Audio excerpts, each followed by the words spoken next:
Memphis, welcome to the show, man. You played a hell of a game, made it to Final Five, and were involved in a handful of alliances, including a couple of different versions of the Wise Guys. So, looking back, there's a question that everybody wants to know. Why didn't you want to work with Nicole more? And why didn't you go to her directly and try to figure some sort of alliance with you two to align? I didn't align myself with Nicole outside of the committee purely based on I just didn't think she would be around very long. I thought as a former winner, she was going to be on the block and she was going to be gone very soon. She found a way to survive, and she's played a great game.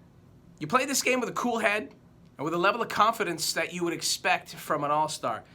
How did you channel out any of that, negative energy or those thoughts that might come through? Because when you're playing a game like this and you're not in this situation talking to that person or overhearing what's going on over there, I mean, every situation needs to be carefully considered. So how did you keep a cool head this whole time?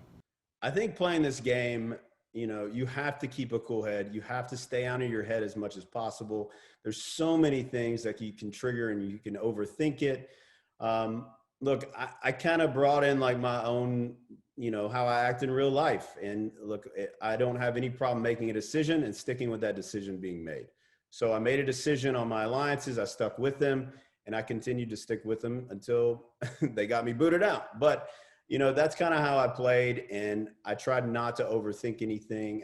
And sometimes you think that other people are playing a better game than they really are. And that's one thing I kept going to bed at night thinking. Don't think that these people have you outsmarted, because they don't. But I think thinking like that kept me kind of level-headed. It kept me in my own game and not playing, chasing someone else's game that might exist or might not.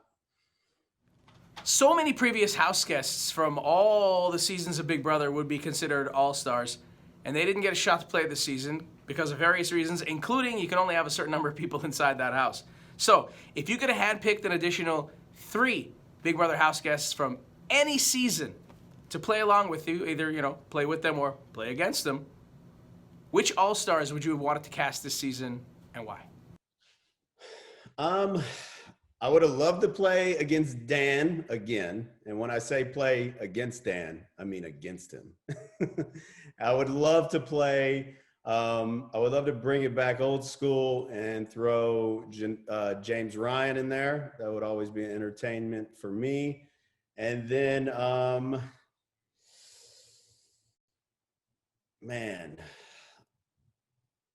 the third one, I would probably think someone like,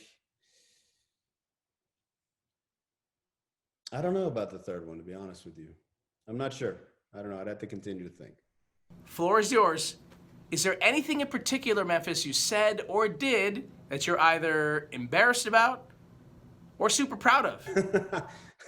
I'm sure if anyone's watching the live feeds, they can find a ton of things that I could probably be embarrassed about. But look, what you see is what you get with me. And if I made a fool of myself, I'm completely content with it. And it's okay.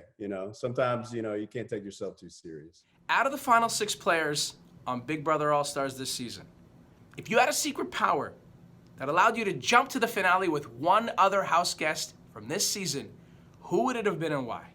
If I had a secret power to take me to the end in the final 2, I would use it, and I would definitely take Enzo. And the reason being is Enzo played a great game for him to make it to the end, but he didn't play a great game to win it.